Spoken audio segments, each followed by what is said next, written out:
नमस्कार, जन टीवी देख रहे हैं आप। मैं श्वेता शर्मा आपके साथ। खबरों की शुरुआत से पहले एक नजर डालेंगे अभी की हेडलाइंस पर।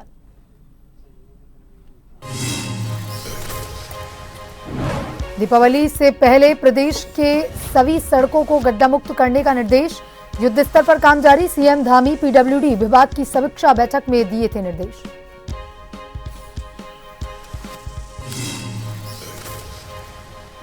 रानीखेत विधानसभा में आम आदमी पार्टी बड़ा झटका। नंदन सिंह बिष्ट, आनंद प्रकाश लखचोरा ने उत्तराखंड क्रांति दल का थामा दामन। यूकेडी नेताओं ने किया स्वागत।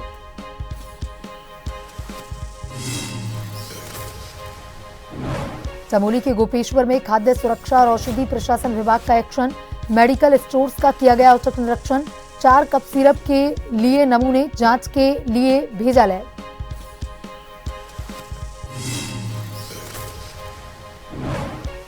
63 साल बाद फिर आबाद होगा जादोंग गांव। वाइब्रेट विलेज योजना के तहत शुरू हुआ होम स्टे निर्माण। भारत चीन युद्ध में हुआ था खाली। डीएम ने किया स्थलीय निरीक्षण।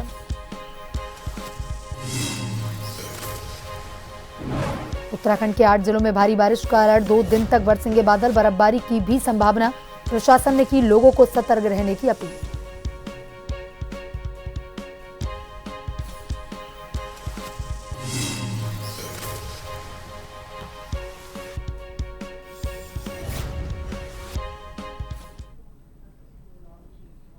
और अब खबरें विस्तार से। केंद्र सरकार द्वारा वर्ष 2022 में प्रारंभ हुई अग्निवीर योजना के लागू होने के बाद से ही कांग्रेस लगातार योजना से नाखुश है। वहीं इसको लेकर अब प्रदेश कांग्रेस प्रदेश भर में जन जागरूकता यात्रा शुरू करने जा रही है। कांग्रेस का कहना है कि इस यात्रा के जरिए युवाओं और आम नागरिकों को अग्निवीर योजना के नुकसानों के बारे में बताएगी। वहीं कांग्रेस की इस यात्रा को केवल राजनीति करना बताते हुए प्रदेश भाजपा के मुख्य प्रवक्ता सुरेश जोशी ने कहा कि सरकार द्वारा जिस भी योजना में जनहित होता है उन सभी योजनाओं का कांग्रेस हमेशा विरोध करती रहती है। कांग्रेस की नियति जन भागीदारी नहीं बल्कि अब केवल जन विरोधी वाली रह गई है।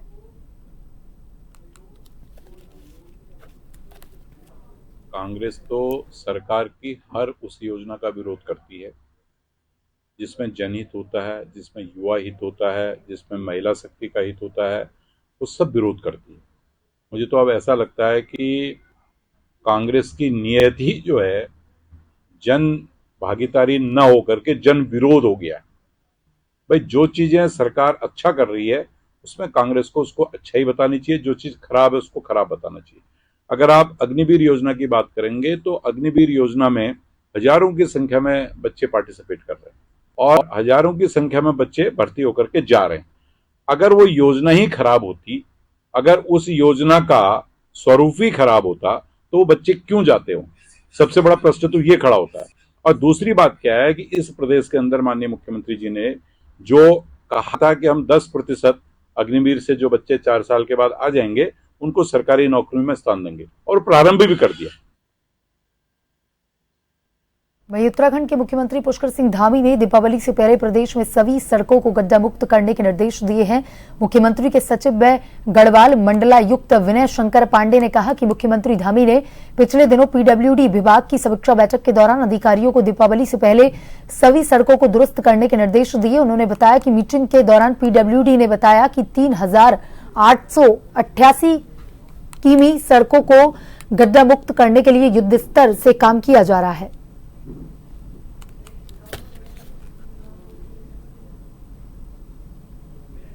जी ने भी 2 दिन पूर्व ही पीडब्ल्यूडी विभाग की पूरी समीक्षा की थी और उन्होंने पूरे एक निश्चित टाइम फ्रेम में ये निर्देश दिए हैं कि दीपावली के पहले पहले जो भी सड़कें गड्ढा मुक्त हैं, लगभग 3888 किलोमीटर का पीडब्ल्यूडी ने बताया है, वहां पर काम युद्ध स्तर पर प्रारंभ हो गया है और इसको दीपावली के पहले पहले इन सड़कों को गड्ढा मुक्त कर दिया जाएगा।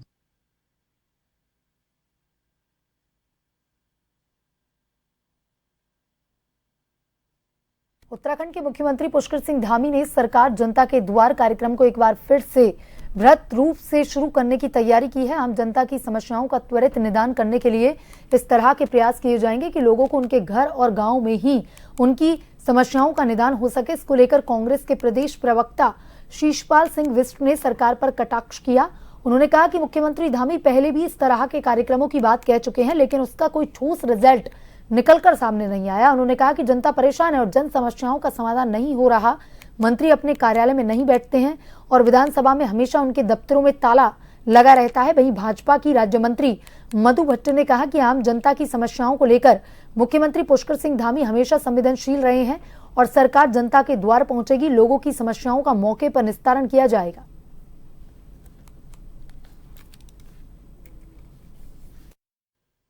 मुख्यमंत्री पुष्कर सिंह धामी सरकार आपके द्वार कार्यक्रम की शुरुआत करने की बात कर रहे हैं। अच्छी बात है, अगर सरकार आम आदमी के दरवाजे पर जाती है तो इसका लाभ आम आदमी को मिलेगा। लेकिन इससे पहले भी कई बार मुख्यमंत्री जी अपने मंत्रियों को निर्देश दे चुके हैं, अपने विधायकों को निर्देश दे चुके हैं, अपने अधिकारियों को निर्देश दे चुके हैं कि वो गांव-गांव में जाएं, लोगों की समस्याएं सुनें। लेकिन आज तक तो उनके निर्देश का पालन किसी मंत्री ने नहीं किया, किसी अधिकारी को करते हुए मैंने ही नहीं देखा।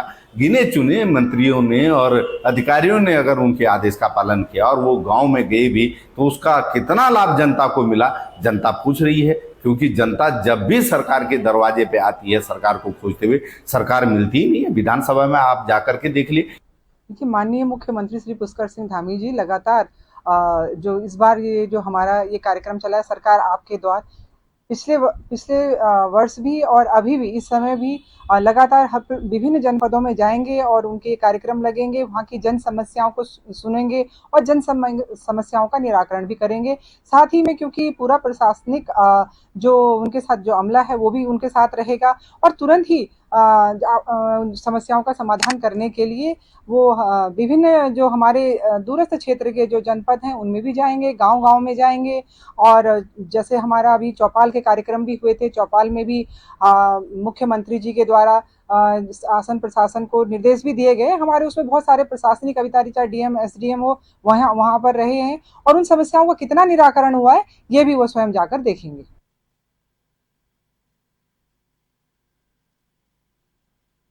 ऋषिकेश, जहां पर सरस आजीविका मेला 2025 का उद्घाटन कार्यक्रम आयोजित किया जा रहा है। उत्तराखंड के सीएम पुष्कर सिंह धामी कार्यक्रम में मौजूद हैं। अतिथि का स्वागत करते हुए वक्रतुंड महाकाय सूर्यकोटि समप्रभा निर्विघ्नं कुर्वदेव सर्वकार्येषु सर्वदा। गणपति जी की स्तुति के साथ इस कार्यक्रम को आगे ले जाने का प्रयास कर रहे हैं हमारे बच्चे।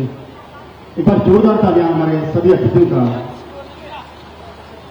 10 दिवसीय सरस आजीविका मेले का शुभारंभ गणेश वंदना रमन सेवा समिति।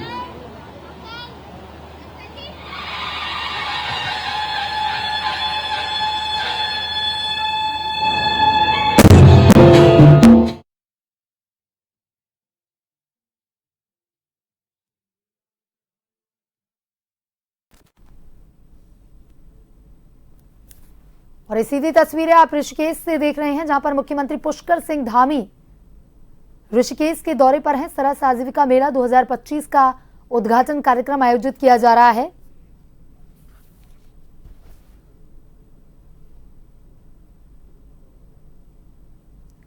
तो सरस आजीविका मेला 2025 का उद्घाटन कार्यक्रम, मंच पर मौजूद हैं उत्तराखंड के सीएम पुष्कर सिंह धामी।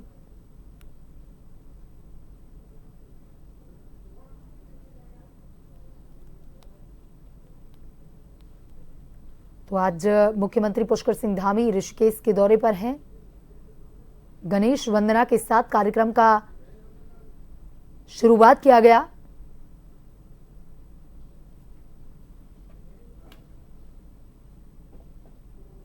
और यहां पर छोटी छोटी बच्चियों के द्वारा नृत्य की प्रस्तुति दी जा रही है।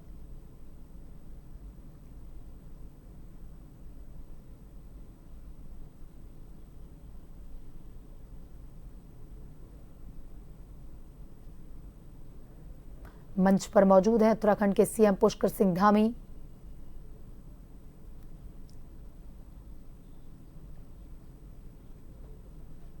सरस आजीविका मेला 2025 का उद्घाटन कार्यक्रम समारोह में सीएम पुष्कर सिंह धामी मौजूद।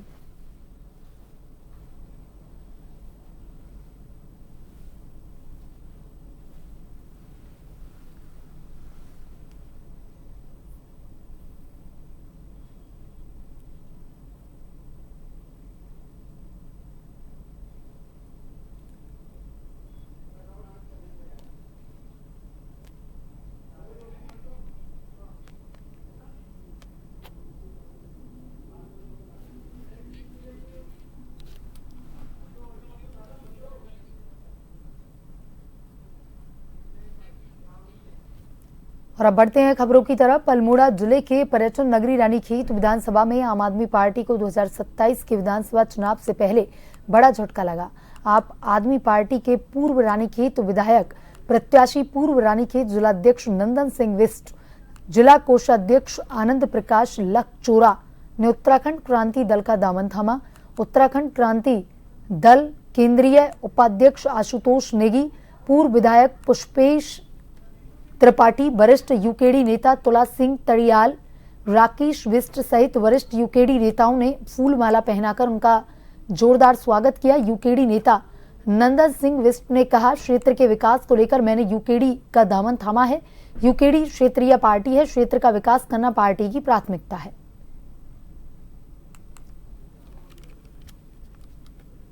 मैं चुनाव लड़ा आम आदमी पार्टी से रानीखेत विधानसभा क्षेत्र से।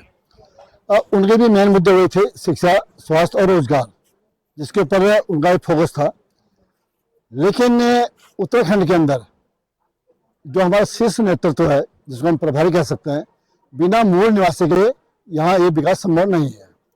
अब आम आदमी पार्टी के जो है एक यहाँ उत्तराखंड के अंदर उनका जो नेतृत्व था वो उत्तराखंड मूल का ना होके वो दूसरे क्षेत्र, दूसरे राज्यों से यहाँ का नेतृत्व उनको दिया गया, जिनको कि यहाँ की भौगोलिक स्थिति के बारे में जानकारी नहीं थी। लेकिन देखने में ये आ रहा कि जिस तरह से आज दोनों पार्टियों ने, चाहे बीजेपी है कांग्रेस है, पुरानी पार्टी है और यहाँ की जनता को इतना छला है, और बिना क्षेत्रीय पार्टी के यहाँ का विकास संभव नहीं हो सकता। वहीं देहरादून में भारतीय युवा कांग्रेस ने उत्तराखंड में सदस्यता और चुनाव अभियान का शुभारंभ किया। इस मौके पर प्रदेश कांग्रेस अध्यक्ष करण माहेरा, एआईसीसी सचिव एवं उत्तराखंड के प्रभारी सुरेंद्र शर्मा, राष्ट्रीय महासचिव एवं प्रभारी सुश्री सुरभि द्विवेदी, युवा कांग्रेस अध्यक्ष सुमित्र भुल्लर और निर्वाचन आयुक्त दीपक चौधरी मौजूद रहे। करण माहेरा ने कहा कि यह अभियान लोकतांत्रिक प्रक्रिया को मजबूती देने का कार्य करेगा। उन्होंने बताया कि 24 अक्टूबर से नामांकन प्रक्रिया शुरू होगी और 9 नवंबर से सदस्यता अभियान चलेगा। दिसंबर अंत या जनवरी तक नई कार्यकारिणी गठित की जाएगी। करण माहेरा ने कहा कि राहुल गांधी ने राजनीति में सामान्य वर्ग के युवाओं को आगे लाने के उद्देश्य से इस प्रक्रिया की शुरुआत की थी, जो किसी अन्य दल में नहीं है। उन्होंने कहा कि इस पारदर्शी व्यवस्था से संगठन को नई ऊर्जा मिलेगी और 2027 के विधानसभा चुनाव में कांग्रेस को इसका लाभ मिलेगा। 24 अक्टूबर से नॉमिनेशन की प्रक्रिया शुरू होगी यूथ कांग्रेस में, और 9 नवंबर से सदस्यता अभियान चलेगा। उसमें फिर स्क्रूटनी होती है और उसके 1 महीने के बाद, लगभग 1.5 महीने के बाद, स्क्रूटनी के जस्ट बाद चुनाव होगा। और मुझे लगता है कि दिसंबर लास्ट या जनवरी तक नई कार्यकारिणी आपके सम्मुख आएगी। राहुल गांधी जी के द्वारा आम लोगों के लिए, सामान्य वर्ग के बच्चों को भी मौका मिले राजनीति में आने का और समाज और सिस्टम में परिवर्तन का, उस नियत से एक लोकतांत्रिक परंपरा को शुरू किया गया। लोग बड़ी बड़ी बातें करते हैं, लोग कहते हैं वंशवाद चल रहा है, ये चल रहा, लेकिन राहुल गांधी जी ने एक बड़ा कदम उठाते हुए अपने संगठन में युवा कांग्रेस और अब एनएसयूआई में भी ये प्रक्रिया शुरू होने वाली है। ये प्रक्रिया किसी अन्य राजनीतिक दल में नहीं है। जो युवा कांग्रेस की प्रक्रिया आदरणीय राहुल गांधी ने शुरू की है, और आज हम लोगों ने ये प्रेस इसलिए की कि हम बता सके अपने साथियों को कि 24 से नॉमिनेशन स्टार्ट हैं। ऑनलाइन ये नॉमिनेशंस किए जाएंगे। वक्त तो चला है छोटे से ब्रेक का। ब्रेक के बाद वापस खबरों की तरफ रुख करेंगे।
राजनीति के चक्रव्यूह के सियासी वीर,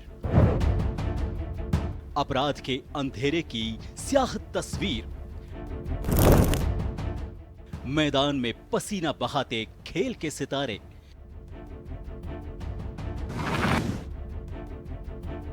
मनोरंजन की दुनिया के गॉसिप गलियारे,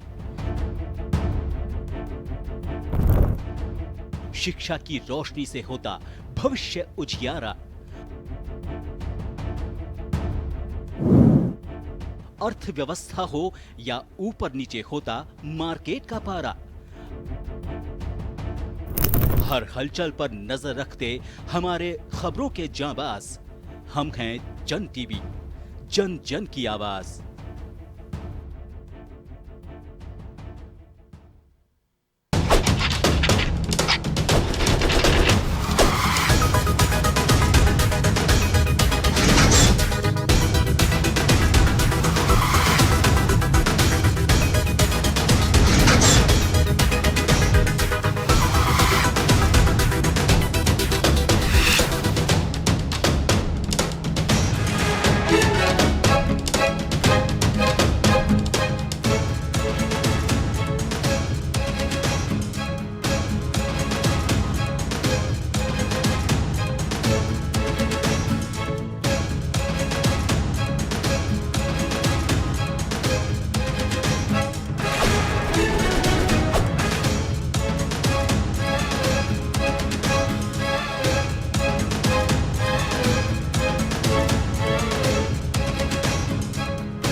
ब्रेक के बाद एक बार फिर से आपका स्वागत है। आइए बढ़ते हैं खबरों की तरफ। चमोली के गोपेश्वर में खाद्य सुरक्षा एवं औषधि प्रशासन विभाग ने मेडिकल स्टोर्स का औचक निरीक्षण किया। इस दौरान औषधि निरीक्षक ने मेडिकल स्टोर मालिकों को निर्देश दिया कि 5 वर्ष से कम आयु के बच्चों को बिना चिकित्सक की सलाह के किसी भी प्रकार की खांसी जुकाम की दवा न दी जाए। साथ ही 2 वर्ष से कम आयु के बच्चों में दवाइयों का सामान्य उपयोग पूर्णतः अनुशंसित नहीं है। छापेमारी के दौरान 4 कप सिरप के नमूने लिए गए, जिन्हें जांच के लिए लैब भेजा गया।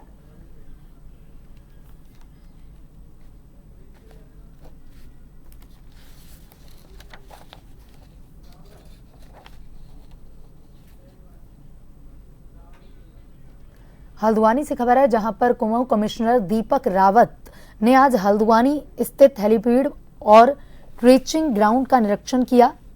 निरीक्षण के दौरान उन्होंने मौके पर मौजूद कर्मचारियों से बातचीत कर वहां चल रहे कार्यों की जानकारी ली। उन्होंने यह भी जाना कि हेलीपैड से उड़ान भरते समय या लैंडिंग के दौरान कोई दिक्कत तो नहीं आती, जिस पर कर्मचारियों ने बताया कि उड़ान के दौरान अचानक बहुत सारी पक्षी एकत्रित हो जाते हैं, जिससे लैंडिंग और टेक ऑफ में दिक्कतें आ रही हैं। इस पर कमिश्नर ने अधिकारियों को निर्देश दिए कि वर्ल्ड हिट की समस्या से निपटने के लिए उचित व्यवस्था की जाए। साथ ही उन्होंने कहा कि सभी कार्य समयबद्ध और गुणवत्तापूर्ण तरीके से पूरे हों, ताकि जनता को किसी प्रकार की असुविधा ना हो। निरीक्षण के दौरान रावत ने साफ सफाई समग्र व्यवस्था पर भी विशेष ध्यान देने के निर्देश दिए और कहा कि हल्द्वानी को एक बेहतर और स्वच्छ शहर के रूप में विकसित किया जाए। ये 2 तरह के इंस्पेक्शंस हुए हैं। एक तो जो हेलीपोर्ट है हल्द्वानी का, जहाँ से कि दिन भर में लगभग 15 सॉर्टीज ऑपरेट करती हैं कुमाऊं के अलग अलग डिस्ट्रिक्ट्स में। तो वहाँ पे जो कंपनी ऑपरेट कर रही है उनके कुछ सेफ्टी को लेके कंसर्न्स थे। इसमें एक तो बर्ड मूवमेंट था, हेलीपोर्ट के आसपास बर्ड मूवमेंट है। दूसरा आपका कहना था कि कुछ जो बिजली के तार हैं वो पेड़ों से ढक गए हैं, दिख नहीं पा रहे हैं ठीक से। और तीसरा उनका ये भी था, वहाँ पे कुछ जो हमारे अग्निशमन सेवा के जो लोग हैं कि उनको बैठने का कोई स्थान वहाँ पे अच्छा मिल जाए। तो इसमें आज इंस्पेक्शन किया गया और बर्ड मूवमेंट हेलीपैड के आसपास एक तो ट्रेंचिंग ग्राउंड नगर निगम का उसमें भी है, और कुछ जो ऑपोजिट साइड में हल्द्वानी की तरफ कुछ लोग खुले में कूड़ा डाल रहे हैं, उसकी वजह से भी है। तो जो हल्द्वानी की तरफ में तो नगर निगम से वहाँ पे कैमरा इंस्टॉल करने के लिए कहा गया है, और कैमरे में जो भी कूड़ा डालते हुए दिखेगा उन सब के विरुद्ध चालान होगा, और जो भी इसमें पेनल्टी है इम्पोज करने की अधिकतम वो हम इम्पोज करेंगे। दूसरी तरफ जो ट्रेंचिंग ग्राउंड है इसको मैं देखने आया था, यहाँ पे जो लेगेसी वेस्ट है उसका टेंडर नगर निगम कर चुकी है, लगभग 6 करोड़ के आसपास का टेंडर है और 6 महीने की अवधि है। मौके पे 2 मशीन्स होनी चाहिए, लेकिन अभी ऑपरेटर ने एक ही लगाई है, तो इनको आज निर्देशित किया गया कि एक और मशीन ये तत्काल यहाँ पे लगाएं।